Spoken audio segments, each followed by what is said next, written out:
Hello students, welcome back to Gyan Sagar. My self Pranav शांति। और आज हम लोग देखें सोशियोलॉजी का मेजर पेपर 10। ओके, 9 हो चुका है। अगर आपने नहीं देखा है तो उसे देख लीजिएगा।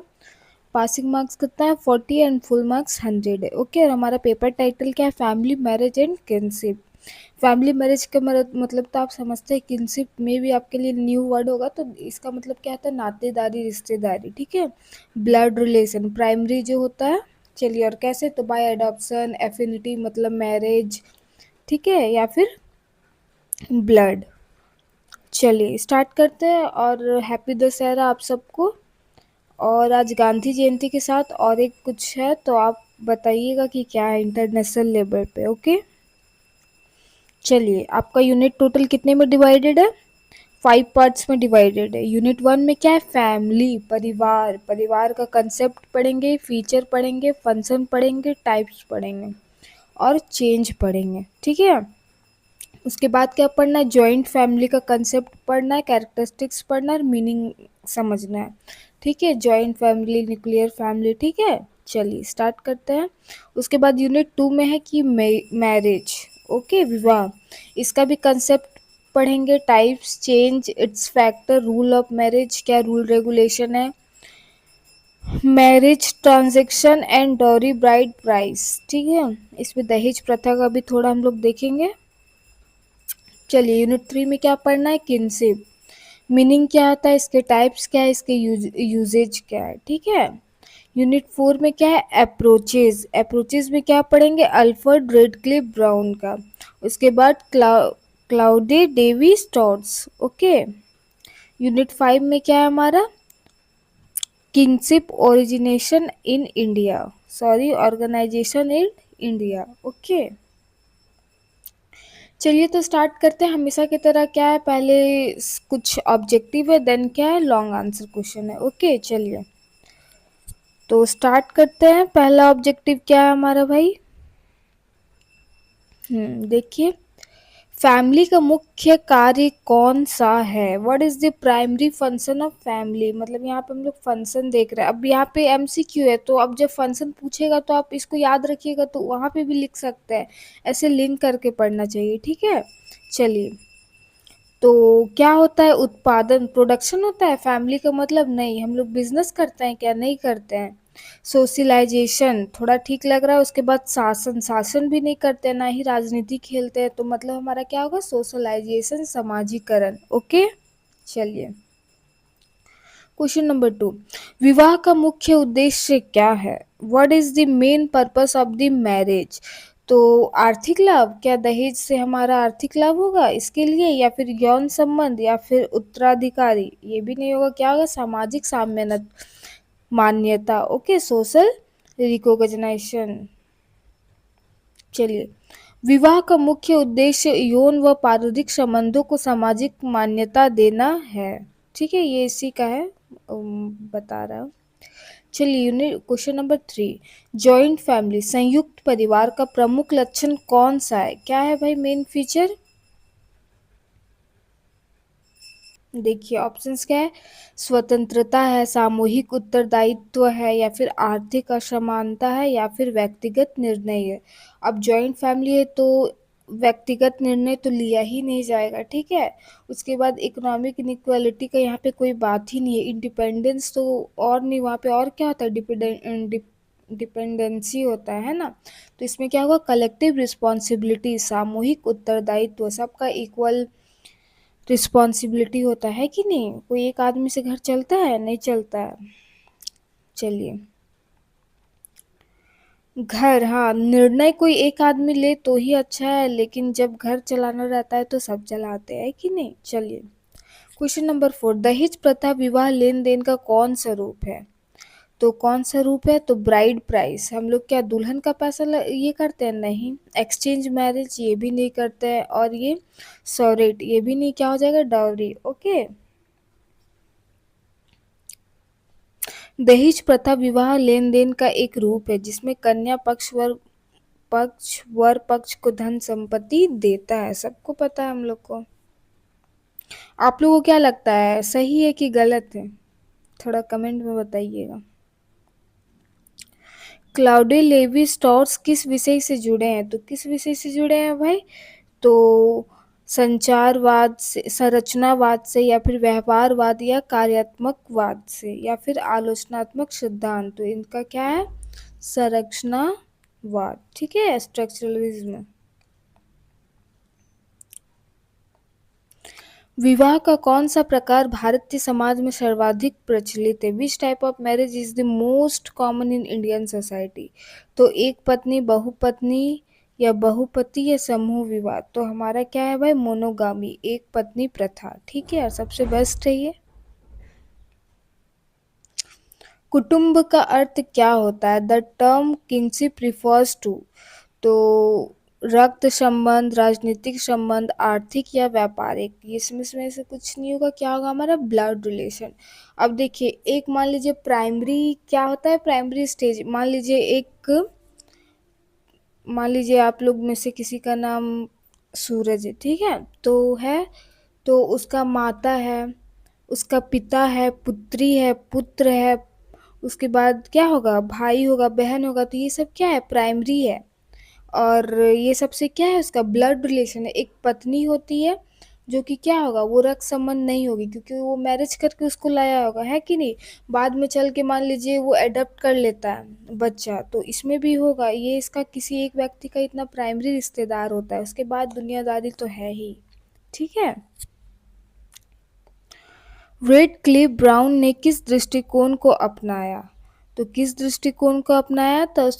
तो स्ट्रक्चरल एंड फंक्शनल अप्रोच। ठीक है, संरचनात्मक और कार्यात्मक दृष्टिकोण। दहेज प्रथा का सामाजिक परिणाम क्या है? तो सामाजिक समानता, सोशल इक्वालिटी, या फिर स्त्रियों पर अत्याचार, या आर्थिक समृद्धि, या फिर विवाह की सरलता। तो सिंप्लिसिटी इन मैरिज भी नहीं होगा, किसमें से कुछ नहीं होगा। तो क्या होगा? स्त्रियों पर अत्याचार।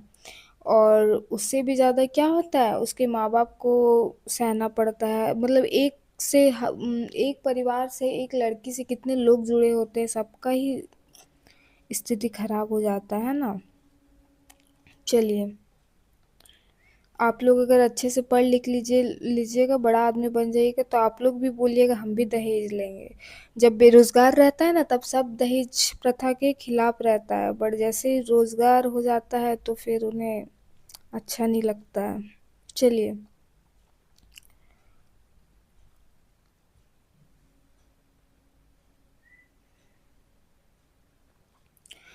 तो क्या है नेक्स्ट क्वेश्चन भाई? तो सुबलाटन स्टडी किससे संबंधित है? तो इसमें क्या होता है कि वंचित वर्गों का हम लोग इतिहास को स्टडी करते हैं कि नहीं, हिस्ट्री ऑफ मार्जिनलाइज्ड ग्रुप। ठीक है। चलिए, ऑप्शन क्या है फिर? आर्थिक नीति या राजनीतिक, सांस्कृतिक, कुछ नहीं होगा। क्या होगा? वंचित वर्गों का इतिहास।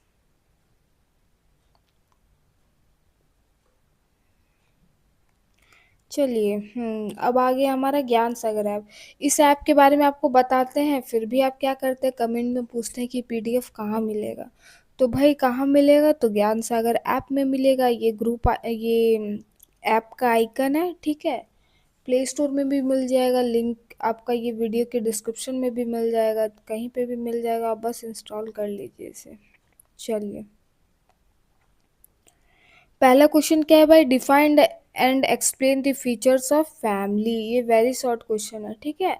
तो चलिए, डिफाइन और एक्सप्लेन करते हैं किसको? फैमिली को। तो परिवार समाज की मूलभूत इकाई है, जहाँ रक्त, विवाह या दत्तक संबंधों के आधार पर लोग जुड़े होते हैं, है कि नहीं? परिवार कैसे बनता है? तो और ये क्या है? एकदम स्मॉलेस्ट यूनिट है कि नहीं? मान लीजिए सोशल का, समाज का, है कि नहीं? तो जहाँ रक्त, ब्लड रिलेशन, जैसे हमारा भाई बहन हो गए, माता पिता हो गए, ये सब क्या हमारे ब्लड रिलेशन। विवाह या दत्तक संबंधों के आधार पर लोग जुड़े होते हैं। इसकी मुख्य विशेषताएं सामूहिक जीवन, भावनात्मक जुड़ाव, समाजीकरण, जो कि ऊपर में था, सोशलाइजेशन, ठीक है। और उत्तराधिकार तथा सहयोग, परिवार सामाजिक व्यवस्था को स्थिर बनाए रखने में सहायक है। इसीलिए तो आदमी परिवार को छोड़ना नहीं चाहता है कि नहीं? लेकिन कुछ ऐसी स्थितियां ही पैदा हो जाती है कि फिर भाई भाई ना रहा। क्वेश्चन नंबर 2, भारतीय समाज में संयुक्त परिवार की विशेषताएं बताइए। तो चलिए, हमारा पता है, हमारा इंडिया बहुत अच्छा है। आप अगर बाहर जाओगे, अमेरिका, बाहर फॉरेन कंट्रीज में जाओगे, तो बच्चा अगर 18 साल 20 साल के होने के बाद ही वो फैमिली से अलग हो जाते हैं और अपना अलग, ताकि वो मतलब स्टेबल हो सके, माँ बाप पे डिपेंडेंट ना रहे, इंडिपेंडेंट बन सके, वो लोग अलग हो जाते हैं। चलिए, आंसर क्या है? संयुक्त परिवार में एक ही छत के नीचे कई पीढ़ियां रहती है। कितना अच्छा लाइन लिखा हुआ है, संयुक्त परिवार में एक ही छत के नीचे कई पीढ़ियां रहती है। इसमें सामूहिक संपत्ति, सामूहिक उत्तरदायित्व, संयुक्त निर्णय और परंपराओं का पालन होता है। यह भारतीय समाज की सामाजिक व सांस्कृतिक धरोहर है कि नहीं? हम लोग सब एक ही छत के नीचे सारे पीढ़ी, एटलीस्ट 3 पीढ़ी या मतलब 4 पीढ़ी बहुत कम जगह, लेकिन 3 पीढ़ी हमको हमेशा देखने को मिल जाता है संयुक्त परिवार में, है कि नहीं? जिसमें इक्वल रिस्पॉन्सिबिलिटीज होता है, कोई इंडिविजुअल डिसीजन नहीं लेता है कि नहीं, सब कुछ अच्छे से होता है। विवाह की आवश्यकता क्यों है भाई? तो क्यों है? विवाह सामाजिक संस्था है जो यौन संबंधों का वैध मानता है, उत्तराधिकार सुनिश्चित करता है और पारिवारिक जीवन की नींव रखता है। विवाह समाज को स्थिरता, नैतिकता और संतुलन प्रदान करता है। क्या करता है विवाह? क्या करता है? बैलेंस बनाए रखता है कि नहीं? चलिए, और आगे का वंश का भी क्या करता है? जन्म देता है। विवाह नहीं होगा तो कहाँ से होगा, बताइए। विवाह के नियमों पर प्रकाश डालिए। Explain the rules of marriage. तो विवाह के नियम समाज के अनुसार अलग अलग होते हैं। बंगाली में अलग होता है, बिहारी में अलग होता है, झारखंडी में क्या होता है? अलग होता है। अब ये छोटा सा इतना अलग अलग होता है, तो आपको जब कॉपी भरना होगा तो आप ये सब लिख सकते हैं कि अलग अलग, ये में अलग अलग होता है कि नहीं। भारतीय समाज में गोत्र, जाति, धर्म और क्षेत्र के आधार पर विवाह के नियम निर्धारित किए जाते हैं। क्या गोत्र है, जाति है, धर्म है, क्षेत्र है, सब के मतलब ये सब क्या है? इसी के बेसिस पे क्या होता है? अलग अलग होता है। अब एक ही क्षेत्र के, हम और आप सब झारखंड के हैं, लेकिन फिर हम अलग जाति के हैं, आप अलग जाति के, तो हमारा फिर विवाह क्या होगा? अलग अलग तरीके से होगा। क्षेत्र पे डिपेंड है, हर एक बहुत सारा फैक्टर है कि नहीं। इसमें वर्जित संबंध, अनुमत संबंध और प्रथा के अनुसार विवाह होते हैं। Question number 5, explain the impact of dowry system on society. तो दहेज प्रथा का समाज पर प्रभाव बताइए। तो दहेज प्रथा ने समाज में स्त्रियों को स्थिति को कमजोर किया है। इसमें कन्या भ्रूण हत्या, आत्महत्या, घरेलू हिंसा जैसी समाज समस्याएं उत्पन्न हुई। यह आर्थिक असमानता और सामाजिक अन्याय को बढ़ावा देती है। अभी हम हाल ही में एक डॉक्यूमेंट्री फिल्म आ रहा है, हम देखे थे, उसका ट्रेलर अभी रिलीज हुआ है। उसमें दाई का कहानी बताया गया कि कितना मतलब जो छोटे कास्ट के जो दाई पहले रखा जाता था, उन्होंने कितना बच्चियों को मारा है, किसी को नमक चटा के, किसी को कुछ करके। अगर वो फिल्म आप लोग ज़रूर देखिएगा, डॉक्यूमेंट्री मूवी। अब डॉक्यूमेंट्री तो मे भी आप लोग को पसंद नहीं होता होगा, लेकिन जो उसमें कहानी रहता है ना, वो आपको बहुत कुछ सीखने को मिलेगा उससे। चलिए, कुटुंब का परिभाषा और प्रकाश स्पष्ट कीजिए। तो define kinship and explain its types. तो कुटुंब वह संबंध है जो रक्त, विवाह या गोद लेने से बनते हैं। इसके मुख्य प्रकार है रक्त संबंधी और एक विवाह संबंधी। ठीक है, फिनियल का मतलब क्या होता है? विवाह। और एक और काल्पनिक संबंध। ठीक है, 3 हो गया। क्या क्या? रक्त संबंधी हो गया, विवाह संबंधी हो गया और काल्पनिक। ठीक है, चलिए, लेवी स्ट्रॉस के संचार संरचनावादी दृष्टिकोण की चर्चा कीजिए। तो लेवी ने क्या कहा? तो कि कुटुंब और विवाह संबंधों की संरचना सामाजिक सांस्कृतिक नियमों से बनती है। कैसे बनती है? तो सामाजिक सांस्कृतिक नियमों से बनती है। उनका मानना था कि समाज में विनियम विनिमय विनिमय और आदान प्रदान विवाह प्रणाली का आधार है। ठीक है। Question number 8, red Cliff brown के दृष्टिकोण को स्पष्ट कीजिए। तो उनका पहला क्या था, तो स्ट्रक्चरल था और फंक्शनल था, ये आपको याद रखना पड़ेगा। तो देखिए रेडक्लिफ ब्राउन ने संरचनात्मक कार्यात्मक दृष्टिकोण अपनाया। ठीक है, उनके अनुसार कुटुंब और विवाह प्रणाली समाज की स्थिरता और कार्यात्मक संतुलन बनाए रखने का कार्य करती है। और विवाह ये सब क्या करता है, बैलेंस एक बनाए रखता है कि नहीं।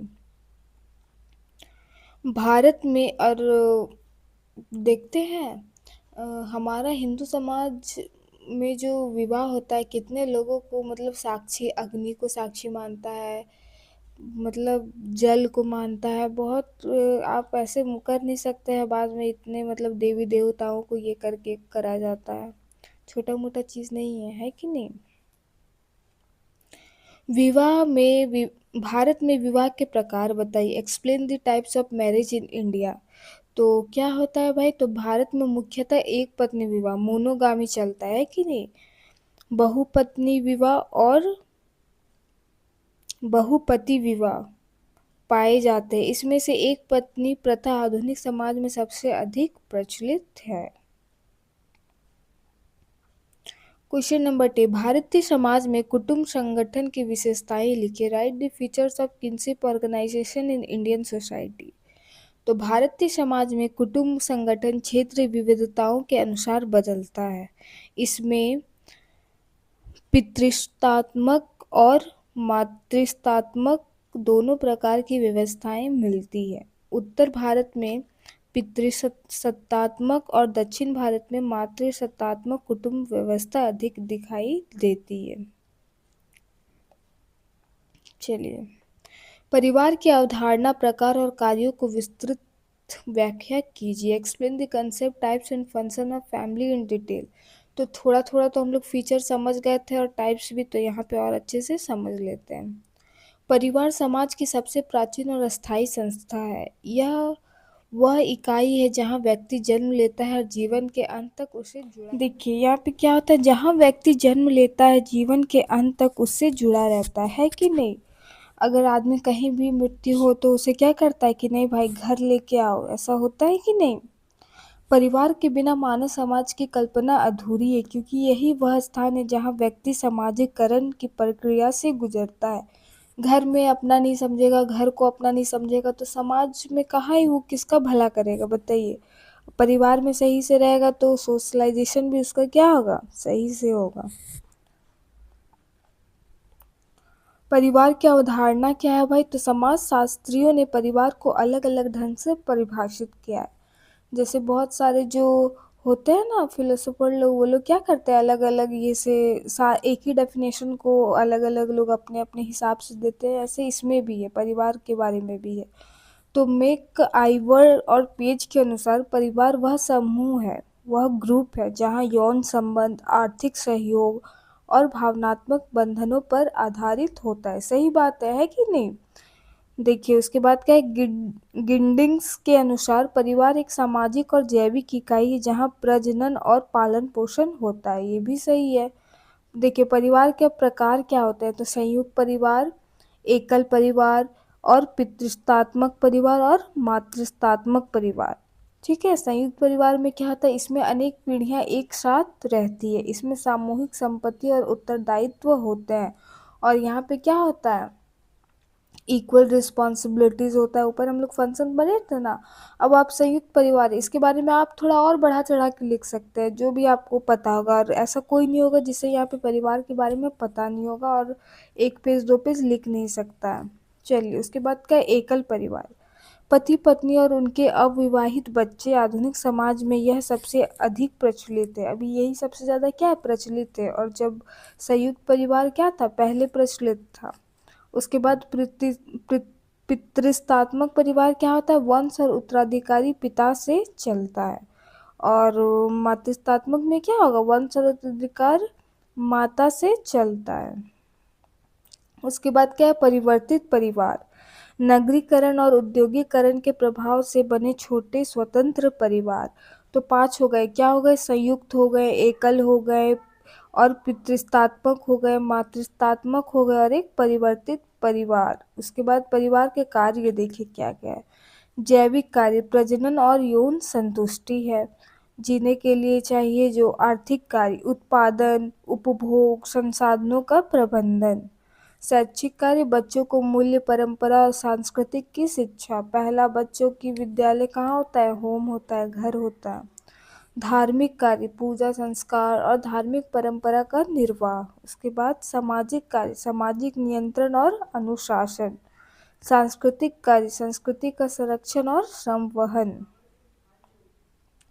आदमी कहीं भी रहता है, बिहार छठ पूजा में चला जाता है, दैट मीन क्या कि वो अभी भी अपने संस्कृति क्या क्या कर रहे हैं? संरक्षण कर रहे हैं कि नहीं? मनोरंजन कार्य भावनात्मक सहयोग और मानसिक संतोष।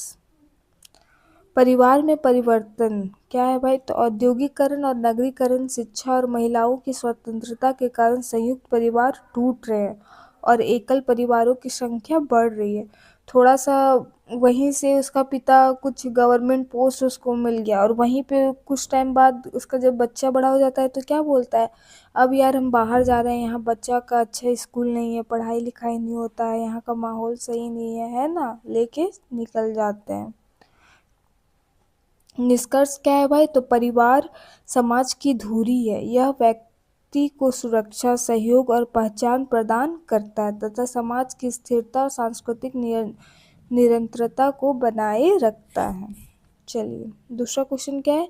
विवाह की संकल्पना, प्रकार और सामाजिक महत्व पर निबंध लिखिए। तो विवाह की संकल्पना, प्रकार और सामाजिक महत्व, ठीक है, प्रकार भी लिखना और इसका सामाजिक महत्व भी लिखना है। तो बैलेंस रहने के लिए क्या चाहिए? सब होना चाहिए। देखिए, विवाह मानव जीवन की एक अनिवार्य संस्था है, सबको करना ही है। यह केवल जैविक आवश्यकता की पूर्ति का साधन नहीं है, ठीक है, ये केवल जैविक जीने के लिए जरूरी नहीं है, बल्कि सामाजिक, धार्मिक और सांस्कृतिक मान्यता प्राप्त संबंध है। विवाह के बिना समाज की संरचना अस्थिर हो जाती है। संकल्पना क्या है भाई? तो मैकाइवर और पेज के अनुसार विवाह वह सामाजिक व्यवस्था है जो यौन संबंधों को वैध और संतानों को उत्तराधिकार अधिकार प्रदान करती है। राजा का बेटा राजा बनेगा ना। विवाह के प्रकार क्या है भाई? तो हम लोग देखे थे वहाँ पे, एक पत्नी होता है, बहुपत्नी होता है और बहुपति विवाह होता है, ठीक है, और समूह विवाह। और ये अत्यंत दुर्लभ और प्राचीन काल में होता था, ये अब तो होता भी नहीं है। सामाजिक महत्व क्या है? यौन संबंधों की वैधता, संतानों के उत्तराधिकारी का निर्धारण, परिवार की स्थापना और स्थिरता, सामाजिक नियंत्रण और नैतिक अनुशासन, सांस्कृतिक परंपराओं और धार्मिक मूल्यों का संरक्षण। ठीक है, चलिए नेक्स्ट क्वेश्चन। संयुक्त परिवार की विशेषताएं और परिवर्तन पर चर्चा कीजिए। तो संयुक्त परिवार में क्या होता है कि अनेक पीढ़ियां देखने को मिलती है एक ही छत के नीचे और इक्वल रिस्पॉन्सिबिलिटीज होता है कि नहीं? तो यही सब लिखना है। और क्या विशेषताएं क्या है? एक ही छत के नीचे अनेक पीढ़ियां को रहना, सामूहिक संपत्ति और आय का साझा उपयोग, परिवार के मुखिया का प्रभुत्व, सामूहिक उत्तरदायित्व, निर्णय, परंपराओं, संस्कारों का पालन। इसके लाभ क्या है? आर्थिक सहयोग, बच्चों और वृद्धों की देखभाल, सामाजिक सुरक्षा और भावनात्मक सहारा। अब इसमें परिवर्तन क्या है भाई? तो औद्योगिकरण और शिक्षा, नगरीकरण, रोजगार के अवसर, संयुक्त परिवार क्या कमजोर किया है और क्या किया, अब ये टूट रहा है धीरे धीरे। दहेज प्रथा का समाज शास्त्र विश्लेषण कीजिए। तो देखिए, दहेज प्रथा भारतीय समाज की गंभीर सामाजिक समस्या है जो कि अभी तक क्या किया गया है, इसका कोई हल नहीं है, ना इसका कोई कुछ भी नहीं है। मतलब जो चल रहा है अभी भी चल रहा है। बहुत सारे लोग हैं जो अभी भी समझ चुके हैं, बहुत लोग दहेज प्रथा के खिलाफ है, ठीक है। इसमें कन्या पक्ष वर पक्ष को विवाह के समय धन संपत्ति और उपहार देता है। कारण सामाजिक प्रतिष्ठा की लालसा, आर्थिक असमानता, स्त्रियों की निम्न स्थिति और परंपरा और दिखावा। प्रभाव क्या है भाई? स्त्रियों पर शारीरिक और मानसिक अत्याचार, कन्या भ्रूण हत्या और लिंग अनुपात असंतुलन, विवाह के विलंब और कठिनाई, समाज के असमानता और अन्याय। बहुत सारा बेटा लोग जब बड़ा हो जाता है तो क्या करता है, माँ बाप को वृद्धाश्रम में छोड़ के आ जाता है कि नहीं, लेकिन फिर भी सबको फिर भी क्या चाहिए, बेटा चाहिए, क्योंकि वही वंश को आगे बढ़ाता है। सोचिए इतना कुछ जानने के बाद कि कल मेरा बेटा हमको पूछेगा नहीं, फिर भी उन्हें क्या चाहिए, बेटा चाहिए। अब देखिए निवारण क्या है भाई, दहेज निषेध अधिनियम 1961 में है। शिक्षा और जागरूकता, स्त्री सशक्तिकरण, सामाजिक सुधार आंदोलन का प्रयास। किनशिप की संकल्पना, प्रकार और उपयोगिता की व्याख्या कीजिए। तो हम लोग पढ़े रक्त संबंधी, जो भाई माता पिता बहन होते हैं ना। चलिए अब विवाह संबंधी, जैसे पति पत्नी और ससुराल। काल्पनिक, जैसे गोद लिए हुए संबंध, ठीक है। एडॉप्शन, जिसको एडॉप्ट करता है। जो उपयोगिता, उत्तराधिकार का निर्धारण, विवाह के नियम तय करना, सामाजिक पहचान प्रतिष्ठा और सामाजिक सहयोग का समर्थन।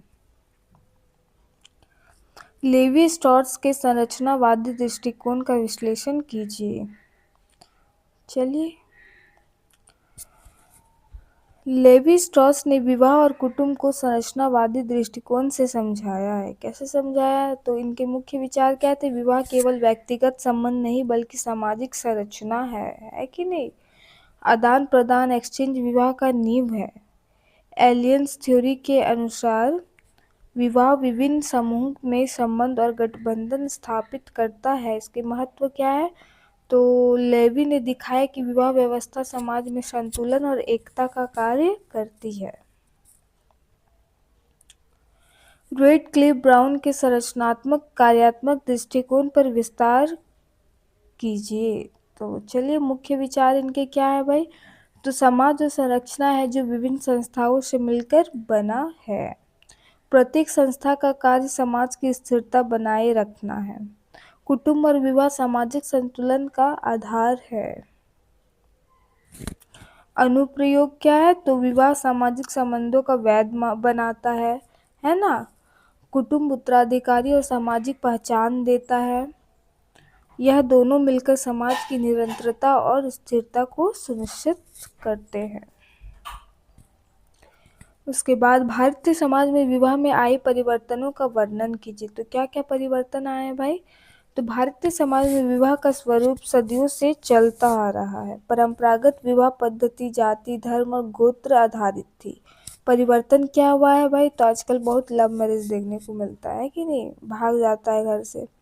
प्रेम विवाह और अंतरजातीय विवाह का प्रसार बहुत अब देखने को मिलता है, लेकिन अभी भी हमारे छोटे छोटे शहरों में ये सब नहीं मिलता है देखने को। कानूनी हस्तक्षेप, जैसे बाल विवाह निषेध, दहेज निषेध। लिव इन रिलेशनशिप जैसी नई प्रवृत्तियां, महिलाओं की शिक्षा और स्वतंत्रता से विवाह संबंध अधिक लोकतांत्रिक बने हैं। और आप लोग से नम्र निवेदन है कि आप लोग माता पिता की सम्मति से ही विवाह कीजिएगा, क्योंकि आप अगर किसी के साथ घर से भागते हैं तो आपका परिवार का नाम खराब होता है। नाम खराब होने के, देखिए हमारे जैसे मिडिल क्लास लोग के लिए इज्जत ही सबसे बड़ा चीज़ होता है, इसके आगे कुछ भी नहीं है कि नहीं। वो ये नहीं सोचेंगे कि हम इतना पैसा कहाँ से लाएंगे, अच्छा हुआ भाग गया मेरा बच्चा, वरना मेरा भी 10 लाख 20 लाख खर्चा होता शादी करने में। वो कभी नहीं सोचेंगे, वो भीख मांग के शादी करेंगे, बट क्या सोचेंगे कि हम इज्जत से करें, है कि नहीं। और शादी के बाद आदमी को प्रेम हो ही जाता है, तो प्रेम के पीछे ना भागे कृपया करके। माता पिता का थोड़ा ध्यान रखिएगा। चलिए क्वेश्चन नंबर 9, भारतीय समाज में कुटुंब संगठन के क्षेत्रीय विविधताओं का अध्ययन कीजिए। तो चलिए क्या है, भारत में कुटुंब संगठन क्षेत्रीय आधार पर निम्न है। उत्तर भारत में, अभी हम लोग ऊपर में भी पढ़े थे, तो क्या था, पितृत्वात्मक व्यवस्था, वंश और उत्तराधिकारी, पिता से पितृत्वात्मक वंशानुगत संगठन। दक्षिण भारत में कुछ क्षेत्रों में क्या चलता है, मातृत्वात्मक व्यवस्था, वंश और उत्तराधिकारी माता से। पूर्वोत्तर भारत में क्या, जनजातीय समाज में कुटुंब संगठन, लचीला समुदाय और कबीलाई के आधार पर रिश्ते। नेक्स्ट क्वेश्चन क्या है, लास्ट क्वेश्चन है, परिवार विवाह और कुटुंब के परस्पर संबंधों पर विस्तृत टिप्पणी कीजिए। तो आप ये वाला आराम से कर सकते हैं, ठीक है। ये आपको पीडीएफ कहाँ मिलेगा भाई? तो ज्ञान सागर ऐप में मिलेगा। बार बार बोल रहे हैं। और हैव अ नाइस डे। अच्छे से आप लोग मेला वेला घूमिए, पानी वानी गिरेगा फिर भी चले जाइए। दुर्गा पूजा दोबारा नहीं आएगा, दोबारा आएगा मतलब इस साल का। ठीक है, चलिए बाय।